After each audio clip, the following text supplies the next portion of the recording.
ప్రేమైన దేవుని వల్లరా చేరి వచ్చినటువంటి దేవుని ప్రజలైన మీ అందరికీ మన ప్రభువును రక్షకుడైనటువంటి యేసుక్రీస్తు వారి నామములో శుభములు, వందనాలు.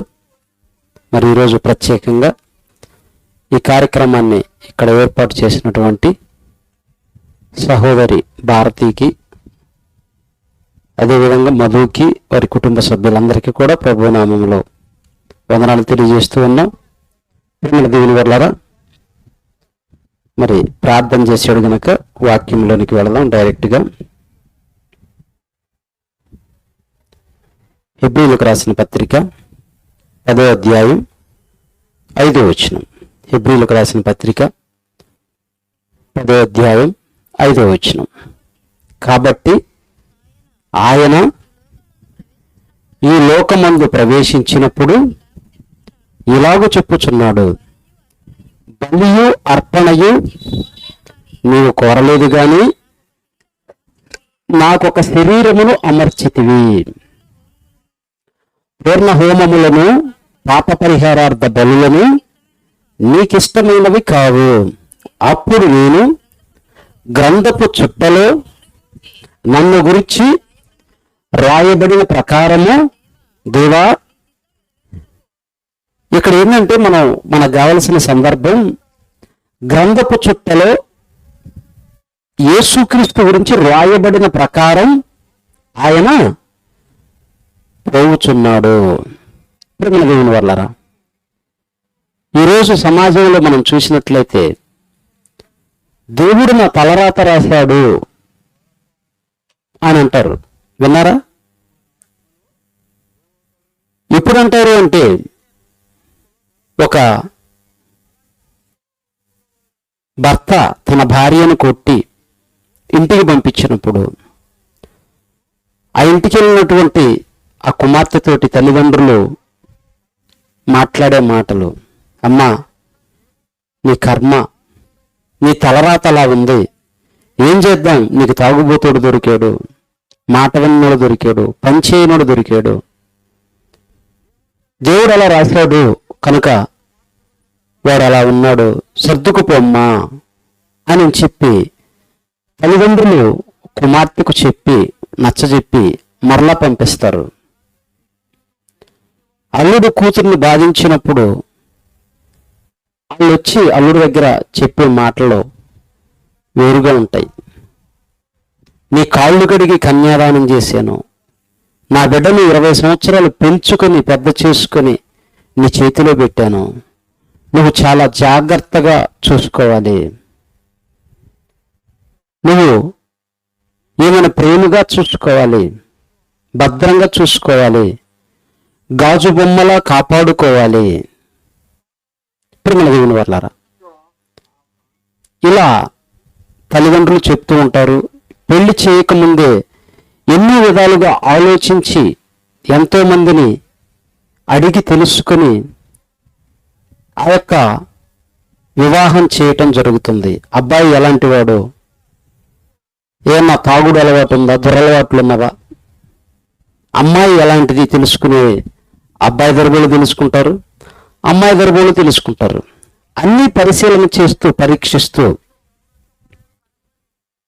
అటేడు తరాలు ఇటేడు తరాలు అని చెప్పి చెప్తూ ఉంటారు. దేవుని వల్లరా ఇక్కడ మనం ఆలోచించాలి, దేవుడు మన గురించి రాసుకున్నాడా, మన గురించి రాశాడా, రాస్తే ఏమని రాశాడు, ఎలా ఉండాలని రాశాడు, అందరికీ ఒకేలాగా రాశాడా, ఒక్కొక్కరికి ఒక్కొక్కలాగా వేరువేరుగా రాశాడా, ఇది మనం తెలుసుకోవాలి. దేవుని వల్లరా భార్యాభర్తలు అన్న తరువాత, వారి వివాహం అయిన తరువాత వారి దాంపత్య జీవితంలో ఎన్నో ఆటుపోటులు, సమస్యలు, ఇరుకులు, ఇబ్బందులు, గొడవలు, అల్లర్లు, సమస్యలు, ఆర్థిక ఇబ్బందులు ఎన్నో ఎదుర్కోవలసినటువంటి పరిస్థితి వస్తుంది. ఆ తరువాత ఇద్దరికి తంట అన్నట్టుగా ఏకాంగిగా ఉన్న ఇతనికి భార్య వచ్చింది. భార్య వచ్చిన తరువాత భార్యాభర్తలు, మరలా పిల్లలు, కుటుంబం పెద్దగా మారిపోతూ ఉంది, విస్తరిస్తూ ఉంది. దీని వల్లరా ఇక్కడ యేసుక్రీస్తు గురించి తండ్రి రాశాడు అని లేఖనంలో మనం చదువుకున్నాం, దేవుడు రాశాడు అని మనం చదువుకున్నాం. మరి మన గురించి రాశాడా? మన గురించి రాస్తే ఏమని రాశాడు? ఎలా ఉండాలని రాశాడు? ఎవరు నీకు భార్య అని రాశాడు? ఎవరు నీకు భర్త అని రాశాడు? వీడు తాగి తాగి చస్తాడని రాశాడా? వీడు ఎవరి మాట వినడం రాశాడా? ఇంకా ఎప్పుడు ఇలాంటి మాటలు మాట్లాడుతూ ఉంటారంటే, ఏదన్నా ప్రమాదానికి గురై మరణానికి వెళ్ళిపోయినప్పుడు, లేదా ఏదన్నా మరణకరమైన రోగం వచ్చి యుక్త వయస్సులోనే, యవ్వన ప్రాయంలోనే చనిపోయినప్పుడు అంటూ ఉంటారు, వాడికి కాలం అంతవరకు ఉంది, దేవుడు అంతవరకు రాశాడు, అలా పోయాడు అని చెప్తూ ఉంటారు. మీరిద్దరు భార్యాభర్తలు కావాలని దేవుడు రాశాడా? ఇతనే నీకు భర్తగా వస్తాడు అని నీ గురించి రాశాడా? ఈమె నీకు భార్యగా వస్తుంది అని నీ గురించి రాశాడా? రాశాడా? రాయలేదా?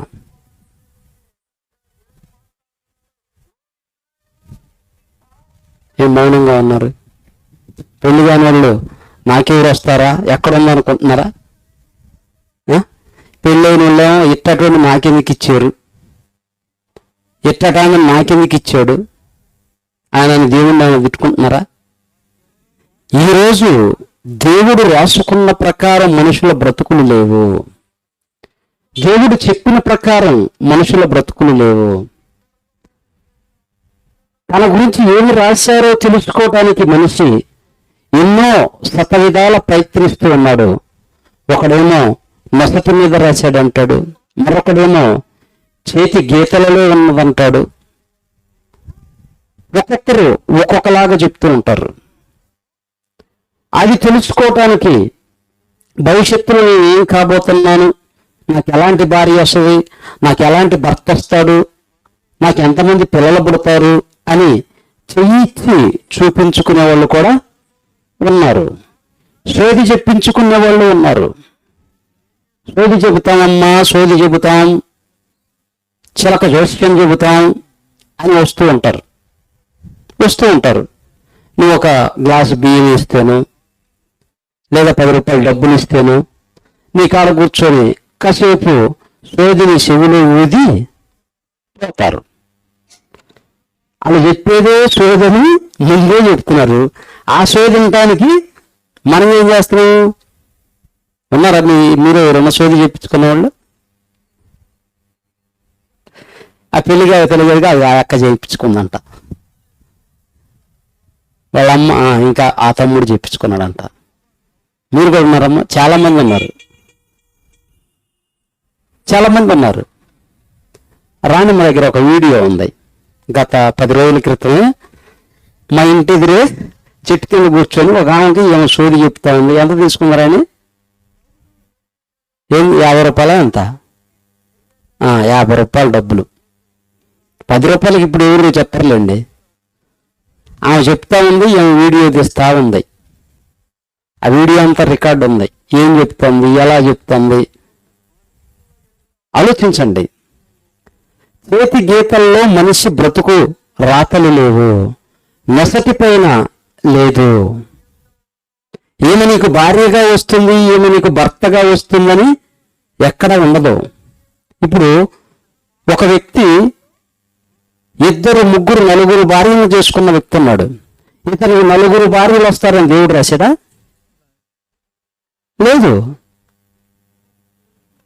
దేవుడు ప్రారంభించిన వివాహ వ్యవస్థ ప్రారంభంలో అవ్వా ఆదాములు స్త్రీ పురుషులుగా చేసి వారిద్దరిని వివాహం అనే బంధం ద్వారా ఒక్కటి చేశాడు. దేవుని వల్లరా. మరి యేసుక్రీస్తు గురించి దేవుడు తన గ్రంథంలో రాసిన ప్రకారం యేసుక్రీస్తు వారు పోగుచున్నాడు, బ్రతుకుచున్నాడు. మరి నీ గురించి రాసిన ప్రకారం నువ్వు బ్రతుకుచున్నావా? మన గురించి రాసుకున్న ప్రకారం మనం బ్రతుకుతున్నామా? మన ఇష్టానుసారంగా బ్రతుకుతున్నామా? దేవుని ఇష్టానుసారంగా బ్రతుకుతున్నామా? మన ఇష్టానుసారంగా బ్రతుకుతున్నామా? ఒకసారి ఆలోచించండి ప్రేమ దేవుని వల్ల. బైబిల్లోనికి వెళ్ళి మనం చూడగలిగితే మరొక మాటను చూద్దాం. కీర్తనల గ్రంథం 139 అధ్యాయం 16వ వచనం. కీర్తనల గ్రంథం 139 అధ్యాయం 16వ వచనం. నేను పిండమునై ఉండగా నీ కన్నులు నన్ను చూచెను, నియమింపబడిన దినములలో ఒక్కటైనను కాకమునిపే నా దినములన్నీ నీ గ్రంథములో లిఖితములాయను. లిఖితము అంటే రాయబడింది, లిఖితపూర్వకమైనది. ఎప్పుడంటే నువ్వు నీ తల్లి గర్భములో ఉండగా, నేను పిండమునై ఉండగా నీ కన్నులు నన్ను చూచెను. మనం పిండముగా ఉన్నప్పుడే, తల్లి గర్భములో ఉన్నప్పుడే నీ గురించి దేవుడు ఆలోచించాడు, నా గురించి దేవుడు ఆలోచించాడు, ప్రపంచంలో ఉన్న ప్రతి వ్యక్తి గురించి దేవుడు ఆలోచించాడు. ఆలోచించి తన గ్రంథములో రాసుకున్నాడు ప్రేమ దేవుని వర్లరా. ఏమని రాసుకున్నాడు? తాగుబోతు కావాలనా, తిరుగుబోతు కావాలనా, తల్లిదండ్రులను వేధించాలనా, భార్యను వేధించాలనా? ఆలోచించండి. ఇవి రాయడు. ఒక తండ్రికి ఆస్తి ఉంటే ఆ ఆస్తి ఉన్న 4 పిల్లలకు సమానంగా ఇస్తాడు దేవుడు. మన తండ్రి అయినంతే, శరీరక తండ్రి అయినంతే, దేవుడైనంతే. 4 పిల్లలకు వేరువేరుగా, ఒకరికి ఎక్కువ ఒకరికి తక్కువ అలా పంచడు. పరలోకపు తండ్రి కూడా మనల్ని అందరినీ కూడా ఒకే రీతిగా చూశాడు. ఎఫెసీయులకు రాసిన పత్రిక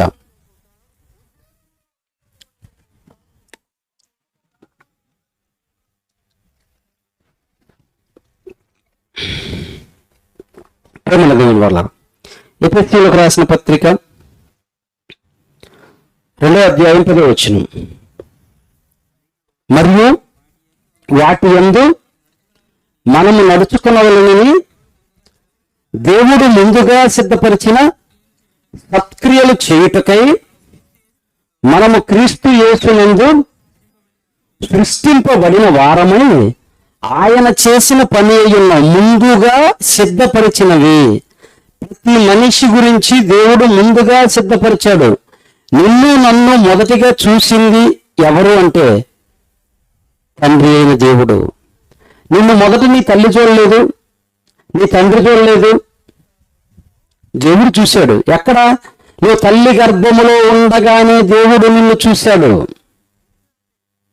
అలానా పిలివందల ప్రాంతంలో నువ్వు పుట్టాలి అని నీ అమ్మా నాన్న అనుకుంటే నువ్వు పుట్టలేదు, నీ అమ్మా నాన్న అనుకుంటే పుట్టలేదు. నువ్వు అనుకుని పుట్టావా? ఎవరైనా సరే ఇక్కడ ఉన్న వాళ్ళలో కానీ, ఈ యొక్క మాటలు వింటున్న వాళ్ళలో కానీ, నేను మగవాడిగా పుట్టాలి అనుకొని పుట్టిన వాళ్ళు ఉన్నారా? లేదు. నేను ఆడవారిగా పుట్టాలి అనుకుని పుట్టిన వాళ్ళు ఉన్నారా? అది కూడా లేదు. మన పుట్టుక వెనుక ఉన్నది దేవుడు. తల్లిదండ్రులు కూడా నువ్వు మగబిడ్డవో ఆడబిడ్డవో గర్భంలో ఉండగా తెలియదు. ఇప్పుడంటే స్కానింగ్ మిషన్లు వచ్చి తెలుసుకున్నారు, అంతకుముందు తెలీదు. ఏమనుకునేవాళ్ళు? పుట్టిన తర్వాత తెలిసేది. ఆ బిడ్డతో అంటారు ఎదిగిన తర్వాత, మేము ఆడపిల్ల కోసం చూసాం నువ్వు పుట్టావు, మేము మగపిల్లవాడి కోసం చూసాం నువ్వు పుట్టావు తల్లి, ఇలా చెప్తూ ఉంటారు. తిరుమల దేవుని వరారా. దేవుడు తన పిల్లలమైన మనందరి పట్ల ఒకే సంకల్పాన్ని కలిగి ఉన్నాడు. మనం అందరం పరిశుద్ధులుగా ఉండాలని రాసుకున్నాడు, పవిత్రులుగా ఉండాలని రాసుకున్నాడు, నిష్కల్మషులుగా ఉండాలి, నిందారహితులుగా ఉండాలని రాసుకున్నాడు. కానీ మనుషులందరూ అపవిత్రులుగా మారిపోయారు. దేవునిపై తిరుగుబాటుకే తిరిగి దేవునిపైన నిందమోపేవారిగా మారిపోయారు. ఎలా అంటే, ఇదిగో దేవుడు ఇలా రాసేయడానికి జీవితం ఇలా అయిపోయింది. యవ్వన ప్రాయంలోనే భర్త చనిపోయాడు, యవ్వన ప్రాయంలోనే భార్య చనిపోయింది అని చెప్పి దేవుని మీద నిందలేస్తారు. వాడు ఫుల్లుగా తాగి తాగి తాగి బైకు చేతులు వదిలిపెట్టి నన్ను చూడు నా స్టైల్ చూడని వదిలిపెట్టి వెళ్ళిపోతే ఎవరు దానికి జవాబుదారి? దేవుడా? జీవితం విలువ తెలియక, బ్రతుకు పరమార్థం తెలియక, శరీరం యొక్క విలువ తెలియక జీవితాన్ని బుగ్గిపాలు చేసుకున్నాడు. సెల్ఫీ తీస్తూ చచ్చిపోయినాడు కదా. ట్రైన్లో నన్ను చూడు అని చెప్పి సెల్ఫీ ఒక చేతికి పట్టుకొని ఒక చేతి సెల్ఫీ తీస్తూ బయటకు వంగితే ఆ చెయ్యి జారిపోయి కింద పడిపోయి చనిపోయిన వాళ్ళు ఉన్నారు. ఉన్న కరెంటు పోల్ వచ్చి తలగ తగిలితే చనిపోయిన వాళ్ళు ఉన్నారు. ఎవరు దీనికి కారణం అంటే చేతులారా తానుకై తాను చేసుకున్న ప్రమాదం. మందు తాగితే చచ్చిపోతారని తెలుసు, మందు తాగితే చనిపోతారు, లోపల ఉన్నటువంటి అవయవాలు ఆర్గాన్స్ అన్ని కూడా పాడైపోతాయని తెలుసు. గుండె దెబ్బతింటుంది, లివర్ దెబ్బతింటుంది, కిడ్నీలు పాడైపోతాయి, ప్రేగులు అన్ని కూడా ఎక్కిపోతాయి, పుళ్ళు పడిపోతాయి అని తెలుసు. కానీ మరలా అదే మందుకు వెళతాడు, అదే సిగరెట్కి వెళతాడు. క్యాన్సర్ వస్తుందని తెలుసు, దానికి బానిసైపోయాడు, దాని నుంచి విడుదల పొందకుండా వచ్చాడు.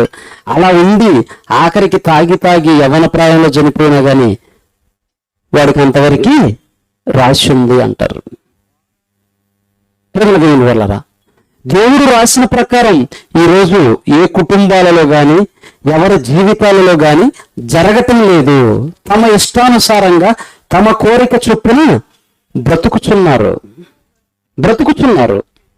మనుషుల జీవితాలు వారు ఇష్టానుసారంగానే బ్రతుకుతున్నారు కానీ దేవుడు అనుకున్న ప్రకారం బ్రతకటం లేదు. మరొక మాట చూద్దాం, చూడండి. మత్తయి సువార్త 26వ అధ్యాయం 24వ వచనం. మత్తయి సువార్త 26వ అధ్యాయం 24వ వచనం. మనుష్య కుమారుని గురించి రాయబడిన ప్రకారం ఆయన పోవచున్నాడు గాని ఎవని చేత మనుష్య కుమారుడు అప్పగింపబడుచున్నాడు. ఇక్కడ చూస్తే యేసుక్రీస్తు అంట తన గురించి రాయబడిన ప్రకారం ఆయన పోవచున్నాడు. అక్కడ ఇందాక మనం చూసిన దగ్గర కూడా గ్రంథపు చుట్టలో నన్ను గురించి రాయబడిన ప్రకారం ఇదిగో దేవా నేను నీ చిత్తము నీ ఇష్టము నెరవేర్చడానికి వచ్చాను. ఏ మనిషి ఈరోజు దేవుని ముందు మోకరించి నేను నీ ఇష్టాన్ని నెరవేర్చడానికి వచ్చాను, నన్ను ఈ భూమి మీదకి అందుకు నువ్వు పంపించావు, నీ ఇష్టం ఏంటో నాకు తెలియజేయి, నేను ఆ ప్రకారం బ్రతకాలి, నీ ఇష్టానుసారంగా బ్రతకాలి అని ఏ మనిషి దేవుణ్ణి అడుగుతున్నాడు? దేవుణ్ణి అడగండి అంటే ఏం అడుగుతున్నారంటే నాకు అది కావాలి, నాకు ఇది కావాలి, బంగారం కావాలి, బట్టలు కావాలి, మంచి ఇల్లు కావాలి, మంచి కారు కావాలి, మంచి బైక్ కావాలి, ఏవేవో అవసరం లేని వాటిని, అక్కర లేనిటువంటి వాటిని, పెళ్లి కావాలి, పిల్లలు కావాలి, కోర్టు కేసులు పోవాలి, అప్పుల సమస్యలు తీరాలి, వీటి గురించే చెప్తున్నారు. కానీ నువ్వేమనుకుంటున్నావో దాని గురించి నాకు తెలియచేయని చెప్పి ఏ రోజైనా మోకరించి ప్రార్థించారా? బైబిల్ తీసుకొని ముందు కూర్చొని బైబిల్ ముందు చదివారా? నీ బ్రతుకు నీకు తెలియాలి అంటే బైబిల్లో రాయించాడు దేవుడు. దాన్ని చదివే తీరిక ఓపిక మనకి లేదు. దాన్ని చదివే తీరిక ఓపిక నీకు లేదు. అలాంటప్పుడు నీకు ఎలా తెలుస్తుంది? పోనీ వచ్చి ఎక్కడన్నా కూర్చొని విన్నావా? చదివిన వాళ్ళు, విన్నవాళ్ళు, తెలుసుకున్న వాళ్ళు చెప్తున్నారు. చెప్పిన దాన్ని విన్నావా, నమ్మావా, విశ్వసించావా, దేవుని కోసం బ్రతికావా? ఈరోజు ఎన్ని కుటుంబాలు అడ్జస్ట్మెంట్ కుటుంబాలు ఉన్నాయి. ఇతన్ని నేను పెళ్లి చేసుకున్నాను కనుక తప్పదు, ఎలాగో అలాగా ఈ జీవితాన్ని కొనసాగించాలి,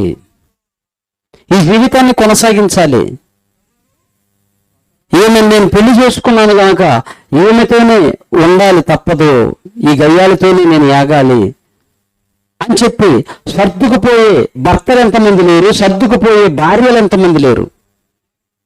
ఒక తాగుబోతుగా, తిరుగుబోతుగా, తిండిబోతుగా, ఇంటి మీదకు గొడవలు తెచ్చేవాడిగా, ఇంట్లో పిల్లలను పట్టించుకోకుండా, భార్యను పట్టించుకోకుండా, వీధిలో ఇష్టం వచ్చినట్టు తిరుగుతూ వచ్చిన కష్టార్జితాన్ని ఇంట్లోకి ఏమున్నవో ఏమి లేకవో చూసుకోకుండా తన సొంతానికి, తన తాగుడికి, తన విలాసాలకి, విందులకి వాడుకొని పట్టించుకొని దౌర్భాగ్యులేరా? ఉన్నారు. మన ప్రాంతంలోనే మన కళ్ళ ముందే ఎంతో మంది ఉన్నారు. అదేవిధంగా చదువుల కోసమో, ఇంటి కోసమో, లేకుంటే కుటుంబ ఆర్థిక పరిస్థితులను బట్టి, లేదా ఏదన్నా అనారోగ్యం వస్తే అనారోగ్యాన్ని బాగు చేయించుకోవటానికో, ఇల్లు కట్టుకోవటానికో, పిల్లలను చదివించటానికో అప్పు చేస్తే అప్పుల సమస్యలో కుటుంబం ఉంటే ఆ అప్పుని ఎలా తీర్చాలి అని కుటుంబ యజమానుడు కష్టపడుతుంటే, ప్రయత్నిస్తుంటే, ఎంతో కృంగిపోతూ బాధల్లో ఉంటే పట్టించుకొని భార్యలు లేరా? సపోర్ట్ చేయని భార్యలు లేరా? నీ అప్పులు ఏం చేసుకుంటావో నాకు తెలీదు, నాకు కావలసినవి తీసుకొస్తావా లేదా, నాకు అవసరం ఉన్నవి ఇప్పిస్తావా లేదా అని చెప్పి భర్తను విసికించి ఇంకా అప్పుల పాలు చేయించే భార్యలు లేరా? ఇవన్నీ అనిత్యం మన కళ్ళ ముందు కుటుంబాల్లో జరుగుతూ ఉన్నాయి. ఆలోచించండి ఇప్పుడు మన దేవుని వల్ల. దేవుని వాక్యం దగ్గరికి వస్తే భార్య ఎలా ఉండాలో, భర్త ఎలా ఉండాలో, పిల్లలు ఎలా ఉండాలో, కుటుంబం ఎలా ఉండాలో, సమాజంలో నువ్వు ఎలా ఉండాలో అన్నిటినీ నీకు నేర్పేది బైబిల్. దేవుడు క్రీస్తు మన కొరకు ఏమయ్యాడు? బలయ్యాడు, పరిమళ వాసనగా మారిపోయాడు, ఇంపైన సువాసనగా మారిపోయాడు. అసలు ఆయనకి మనకి ఏం సంబంధం? మన కోసం ప్రాణం పెట్టడానికి. ఒక్కసారి ఆలోచించు. తండ్రికి, దేవునికి మనం ఎలా పిల్లలమో ఆయన కూడా కుమారుడే, దేవునికి కుమారుడే, మనము కూడా కుమారులము, కుమార్తెలమే. ఆయన మనలాంటి వాడే. కానీ ఆయన మన కోసం ఎందుకు ప్రాణం పెట్టాడంటే తన సహోదరులు ఎవ్వరు కూడా నరకానికి వెళ్ళకూడదు అనుకున్నాడు. మనలాగనే తల్లి గర్భం నుంచే ఈ భూమి మీదకి వచ్చి మనలాగనే ఆకలి, దప్పిక, దాహం, నీరు తాగటం, నిద్ర, శరీర అవసరాలు కలిగిన వాడే. కానీ ఎక్కడ కూడా మాట తప్పని వాడు, మడిమ తిప్పని వాడు, పరిశుద్ధుడు, పవిత్రుడు, నిష్కల్మషుడు, నిందారహితుడిగా బ్రతికాడు అంటే ఆయన దేవుని గురించి ఎంత ఆలోచించాడు. దేవుడు రాసుకున్న ప్రకారం బ్రతికిన వ్యక్తి ఎవరు అంటే ప్రపంచంలో మొట్టమొదటి స్థానంలో, నంబర్ 1 స్థానంలో ఉండేది యేసుక్రీస్తు ప్రేమ వల్ల. ఆయన మనందరికీ ఒక మార్గాన్ని సిద్ధపరిచాడు. ఈ మార్గంలో మీరు రండి, ఎలా దేవుని కోసం బ్రతకాలో నేను నిరూపించి చూపిస్తానని 33.5 సంవత్సరాలు సశరీరుడుగా ఈ భూమి మీద జీవించి ఎటువంటి పాపము చేయని వాడుగా తన జీవితాన్ని ముగించుకొని పరలోకానికి వెళ్ళిపోయాడు. ఆయన చెప్పిన మాటలే ఈరోజు ఎంతో మంది జీవితాలను మార్చుకోవటానికి సహాయపడ్డాయి, దోహదపడ్డాయి. ఒకసారి ఆలోచించండి. దేవుడిచ్చినటువంటి ఈ యొక్క ఆలోచనను మనం చూసినట్లయితే దేవుని వల్ల ప్రతి వ్యక్తి గురించి దేవుడు రాసుకున్నాడు. కానీ మనుషులు దేవుడు రాసుకున్న ప్రకారం బ్రతకటం లేదు. దేవుని మీద నింద మోపుతున్నారు, దేవుణ్ణి నిందిస్తున్నారు. ఒకడు తాగి దేవుడే ముందు రాశాడు అంటే వచ్చే ప్రాబ్లం అంటే మీకు చెప్తాను. ఒకడు తాగి చనిపోయాడు. లేదా ఒకడు వెళుతూ బాగా ఫుల్గా తాగి ఒక లారీకో, బస్కో, ఒక వెహికల్ ప్రమాదం గుద్ది చనిపోయాడు. చనిపోయిన తరువాత అక్కడికి వెళ్ళాడు. ఎక్కడికి? నరకానికి అనుకోండి. శిక్షలు ఖరారు చేస్తారు కదా, అక్కడ పక్కన ఇంకొక ఆయన ఉంటాడు. వీడు చిట్టా తీరా అంటాడు. వీడు చిట్టా తీరా అనగానే ఆయన ఏం చేస్తాడు? తీస్తాడు. తీసి వీడేం చేశాడు చెప్పురా అంటాడు. వీడేం చేశాడు చెప్పండి అంటే అప్పుడు వీడు మౌనంగా చేతులు కట్టుకొని ఆయన ముందు తల వంచి ఉంటాడు. అయ్యా వీడు చాలా దుర్మార్గుడయ్యా, చాలా దుర్మార్గుడయ్యా. ఏం చేశాడు అంటే, ఇప్పుడు వీడు కన్న తల్లిదండ్రులను పట్టించుకోలేదు, కన్న తల్లిదండ్రులను విలువ లేకుండా మాట్లాడాడు, ప్రేమించలేదు, గౌరవించలేదు, వాళ్ళని సన్మానించలేదు. ఆ తరువాత చూస్తే పెళ్ళనే ఒక బంధంతో భార్య వచ్చింది. ఆ భార్యను ఏ రోజు పట్టించుకోలేదు. ఎప్పుడు తాగి తాగి తాగి తాగి తిరిగి తిరిగి తిరిగి భార్య పిల్లలను పట్టించుకోకుండా ఇష్టం వచ్చినట్టు తిరిగేవాడు. ఎలా పడితే అలాగ మాట్లాడేవాడు, ఎవరిని పడితే వాళ్ళని కొట్టేవాడు. ఎక్కడ కూడా వీడి జీవితంలో కొంచెం అన్నది కూడా మంచి అన్నది లేదు. తాగి తాగి తాగి ఆఖరికి అదిగో ఎదురుగా వస్తున్న లారీకి గుద్ది చచ్చాడు, ఇక్కడికి వచ్చాడు. అప్పుడు ఆ పైన ఆయన, ఎరా నిజమేనా, చేసావా, తల్లిదండ్రులను కొట్టావా, భార్యను కొట్టావా, ఇంట్లో పట్టించుకోలేదా? అవును, అన్ని చేశానయ్యా. అన్ని చేసావా? అయితే నీకు నరకం, వెళ్ళిపోరా అన్నాడు. అప్పుడు నిజమేనా ఆయన, అన్ని చేశాను, కానీ ఒక్కసారి అది ఆ బుక్లో చదివితే ఆ బుక్ నాకు ఇస్తే చూసుకొని వెళ్ళిపోతాను అన్నాడు. ఆ బుక్ నాకు ఇస్తే చూసుకొని వెళ్ళిపోతాను అన్నాడు. సరే అప్పుడు ఆయన, ఏంరా ఎందుకురా నీకంటే, కాదు కాదు ఒకసారి చూడాలని అన్నాడు. సరే వాడికంటే ఒకసారి అది చూపించరా అన్నాడు. అప్పుడు ఈయన అది తీసుకొని వెళ్ళి అవి చూపిస్తే చూశాడు. చూసి, ఇక్కడ నువ్వు ముందే రాసావు కదా నాయన, దేవుడా నువ్వు ఇక్కడ ముందే రాసావు, వీడు తాగి తాగి ఉంటాడు అన్నావు, వీడు తల్లిదండ్రులను ఎదిరిస్తాడు, తిరగబడతాడు, తల్లి మాటకి తండ్రి మాటకి లోబడడు అని ఉంది. ఇక్కడ భార్య పిల్లల్ని వేధించుకుంటాడు అని రాశావు. అన్నీ నువ్వు రాసినట్టే నేను చేశాను, నువ్వు రాసినట్టే నేను చేశాను. నువ్వు రాసినట్టు కాకుండా నేను వేరేది చేస్తే అప్పుడు నేను నీకు వ్యతిరేకిని. నువ్వు రాసిన ప్రకారమే నేను చేసినప్పుడు నా తప్పేంది చెప్పు అన్నాడు. ఇప్పుడు ఏమైంది? ఇప్పుడు నేను ఎందుకు శిక్షలోకి పోవాలి? నువ్వు చెప్పింది చెప్పినట్టు నేను చేశాను, అలాంటప్పుడు నేను ఎందుకు శిక్షలోకి పోవాలి? ఇప్పుడు ఎవరు పోవాలి? రాసినోడు పోవాలా, చేసినోడు పోవాలా? రాసినోడే పోవాలి. ఎవ్వరి గురించి దేవుడు చెడుగా రాయడం.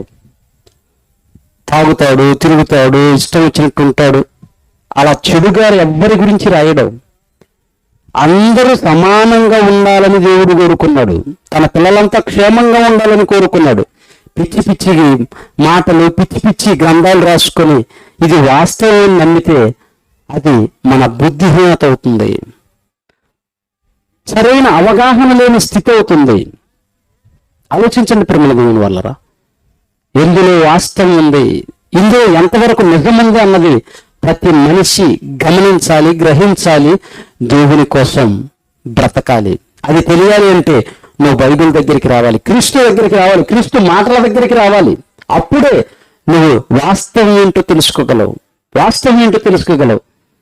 మన గురించి దేవుడు ఏమి రాసుకున్నాడో నేను పలుసార్లు చెప్పిన మాట. ఎఫెసీయులకు రాసిన పత్రిక 1వ అధ్యాయం 4వ వచనం. ఎఫెసీయులకు రాసిన పత్రిక 1వ అధ్యాయం 4వ వచనం. ఎట్లనగా తన ప్రియులందు తాను ఉచితముగా మనకు అనుగ్రహించిన తన కృపామహిమకు కీర్తి కలుగునట్లు తన చిత్త ప్రకారమైన దయా సంకల్పము చొప్పున యేసుక్రీస్తు ద్వారా తనకు కుమారులముగా స్వీకరించుటకై మనలను ముందుగా తన కోసము నిర్ణయించుకుని మనము తన ఎదుట పరిశుద్ధులమును నిర్దోషులమునై ఉండవలని జగత్తు పునాది వేయబడక మునిపే ప్రేమ చేత ఆయన మనలను క్రీస్తులో ఏర్పరచుకున్నాడు. నీ గురించి దేవుడు ఎప్పుడు ఆలోచించాడంటే ఈ జగత్తును పుట్టించక ముందే. నీ చేతి గీతల్లో నీ బ్రతుకు రాతలు లేవు, నీ నొసటి పైన నీ బ్రతుకు రాతలు లేవు. చేతిలో గీతలు, నువ్వు చెయ్యి ఎక్కడ మడతబడుతుందో, నువ్వు ముడిచినప్పుడు ఎక్కడ మడతబడుతుందో అక్కడ గీత ఉంటుంది. చేతి గీతలు బ్రతుకు రాతలు కాదు. చేతిలో గీతలు చూసి నీకు పిల్లలు చెప్పటం కాదు. అబ్దుల్ కలాం గారికి కూడా చేతిలో గీతలు ఉన్నాయి, పిల్లలేరు. మరి లేరు. ఉన్నారా? మరి తమిళనాడు అమ్మ జయలలితమ్మ అమ్మకు కూడా గీతలు ఉన్నాయి. ఏరి ఇంకా ఎంతమంది ఉన్నారు? వాజ్పేయి గారు ఉన్నారు, దేశ ప్రధానిగా పనిచేసిన ఆయనకి చేతిలో గీతలు ఉన్నాయి. తెలియలేరు? ఉండదు. చేతి గీతలు బ్రతుకురాతలు కాదు, అరిచేతిలో గీతలు, అరికాళ్ళలో గీతలు, ఇవి కాదు. నొసటి మీద గీతలు కాదు. ముసలయ్యేమనుకో ఒళ్ళంతా గీతలే, ఒళ్ళంతా మడతలే. దానికి ఏమన్నా బ్రతుకు రాతలు ఉంటాయా? ఉండవు. ప్రేమలు దేవుని వల్లరా. మనిషి యొక్క జీవితం దేవుని వశంలో ఉండాలి. ప్రసంగి గ్రంథం 9వ అధ్యాయం 12వ వచనం. ప్రసంగి గ్రంథం 9వ అధ్యాయం 12వ వచనం. తన కాలము ఎప్పుడు వచ్చునో నరులు ఎరుగరు, నీకు తెలియదు. చేపలు బాధకరమైన వలయందు చెక్కబడినట్లు, పిట్టలు వలలో పట్టుబడినట్లు అశుభ కాలమున హఠాత్తుగా తమకు చేటు కలుగునప్పుడు వారు చిక్కుపడతారు. ఎప్పుడు నీ కాలం చెల్లిపోతుందో నీకు తెలియదు, ఎక్కడ పట్టబడతావో తెలియదు, ఎలా చిక్కబడతావో తెలియదు, ఎలా మొత్తబడతావో, ఎలా పిండబడతావో నీకు తెలియదు, నాకు తెలియదు. నువ్వు రోగంతో పోతావో, యాక్సిడెంట్తో పోతావో, మరొకలాగా పోతావో నీకు తెలియదు. ఎప్పుడు ఎలా పోతావో తెలియదు గనక ఇక్కడ ఉండగానే నువ్వు దేవుని కోసం బ్రతకాలి. నువ్వు క్షేమంగా, సంతోషంగా, ఆనందంగా దేవుని సన్నిధిలో నువ్వు ఉండాలి అంటే నువ్వు దేవుని దగ్గరికి రావాలి. నా జీవితంలో నెమ్మది లేదు, నా జీవితంలో అలసడి, నా జీవితంలో సమాధానం లేదు, సంతోషం లేదు అంటే నువ్వు దేవుణ్ణి విడిచి ఎక్కడెక్కడో తిరుగుతున్నావు, ఎక్కడికెక్కడికో వెళుతున్నావు, దేని కోసమో వెతుకుతున్నావు. ఎక్కడ సంతోషం ఉంది, ఇక్కడ ఆనందం ఉంది, అక్కడ ఆనందం ఉందని ఎక్కడా లేదు. దేవునిలో ఉంది ఆనందం, దేవునిలో ఉంది సంతోషం. దేవుణ్ణి విడిచి నువ్వు ఎక్కడికి వెళ్ళినా, ఎంత సంపాదించినా, ఎంత కూడబెట్టినా, ఎంతమందిని కూడగట్టినా శూన్యం. ఏది నీతో రాదు. అన్నీ నువ్వు విడిచిపెట్టి వెళ్ళిపోవాలి. నాకు అన్నీ ఉన్నాయి, డబ్బు ఉంది, బలం ఉంది, ఇళ్ళున్నాయి, కార్లు ఉన్నాయి, బంగ్లాలు ఉన్నాయి, నాకేమయ్యో లేదు అంటే ఏది కూడా నీతో రాదు. ఒకరోజు నరకానికి వెళితే ఆ రోజు అక్కడి నుంచి తప్పించేవారు లేరు. ఈ భూమి మీద ఉండగానే మనం తప్పించుకునే ఏకైక మార్గం క్రీస్తు మార్గం.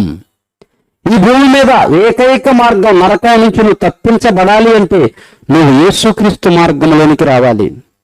యేసుక్రీస్తు మార్గంలోనికి రావాలి. నాకు అన్నీ ఉన్నాయి, నేను చనిపోను, నాకు బలం ఉందంటావా? కీర్తన గ్రంథం 89వ అధ్యాయం 48వ వచనం. కీర్తన గ్రంథం 89వ అధ్యాయం 48వ వచనం. మరణమును చూడక బ్రతుకు నరుడెవడు? మరణమును చూడకుండా బ్రతికే నరుడెవరు? ఎనీబడి, ప్రతి ఒక్కడు కూడా, ఎవ్వరు కూడా దేవుని యొక్క ఆజ్ఞను ధిక్కరించి వెళ్ళలేడు మరణం విషయంలో. మిగతా వాటిలో వెళ్తారులేండి. అక్కడికి నువ్వు బాగూడదురంటే వెళ్తారు, అది నువ్వు తినకూడదురా అంటే తింటారు, అది నువ్వు తాగకూడదురా అంటే తాగుతారు, ఇది నువ్వు చేయకూడదురా అంటే చేస్తారు. కానీ మరణాన్ని ఏ ఒక్కడు తప్పించుకోలేడు. మరణము చూడక బ్రతుకు నరుడెవడు? పాతాళము యొక్క వశము కాకుండా తన్ను తాను తప్పించుకొనగల వాడెవడు? నువ్వు ఉండవా? నువ్వు తప్పించుకోగలవా?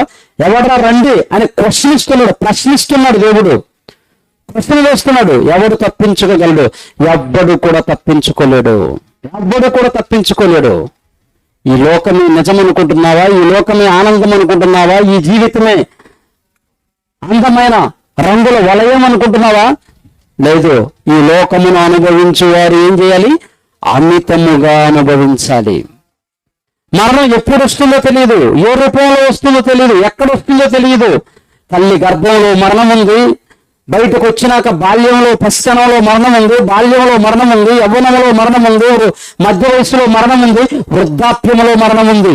ఎప్పుడు నిన్ను వెంటాడుతుందో, ఎక్కడ నిన్ను కబలిస్తుందో, ఎలా నిన్ను మొత్తుతుందో, ఎలా అంతరిస్తుందో ఎవ్వరికి తెలియదు, ఎవ్వరికి తెలియదు. దేవుడు చెప్తున్నాడు, సవాలు చేస్తున్నాడు. మరణము చూడక బ్రతుకు నరేవాడు ఎవ్వరికి తెలియదు. ఆ మధ్యకాలంలో ఒక 1 year ఏమవుతుంది, తండ్రి చిన్న కుమారుడు పసివాడు ఇద్దరు ప్రయాణంలో వెళుతూ ఉన్నారు. రాత్రిపూట ఎక్కడికో వెళ్ళారు, తిరిగి ఇంటికి వెళుతూ ఉన్నారు. సెల్ ఛార్జింగ్ అయిపోయింది.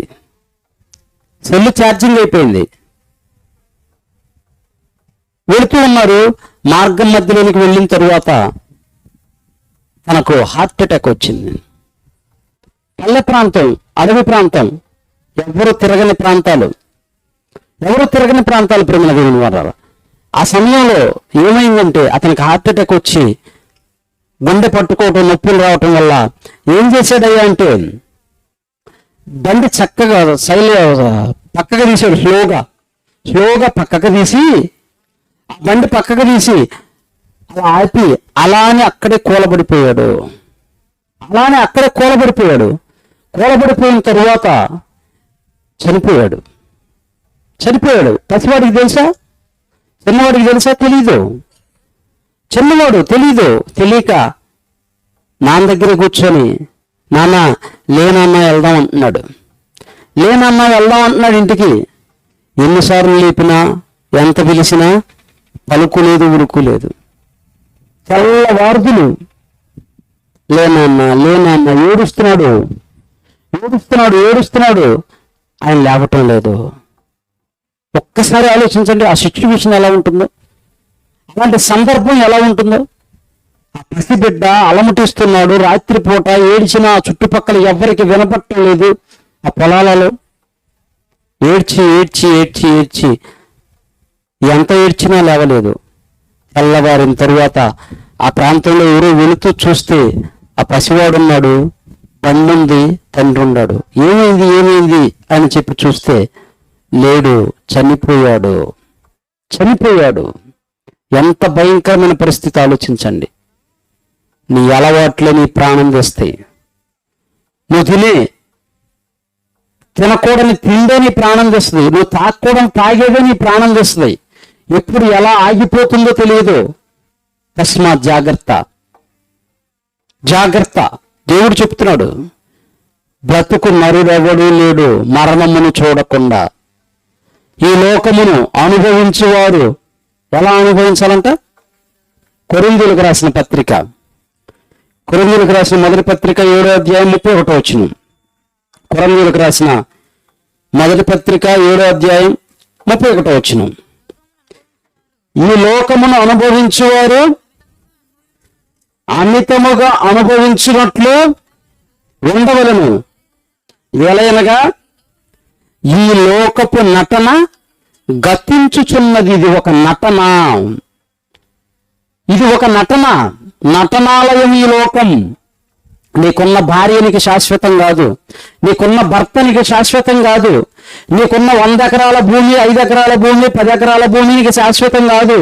నువ్వు కట్టుకున్న ఇల్లు, నువ్వు కట్టుకున్న బంగ్లాలు, కార్లు, బైకులు ఏది నీ శాశ్వతం కాదు. నువ్వు నీ కడుపును పుట్టిన బిడ్డలు నీకు శాశ్వతం కాదు. అందరూ ఒకరోజు నిన్ను వదిలిపెట్టవలసిన రోజు వస్తుంది. అది నీ మరణ దినం.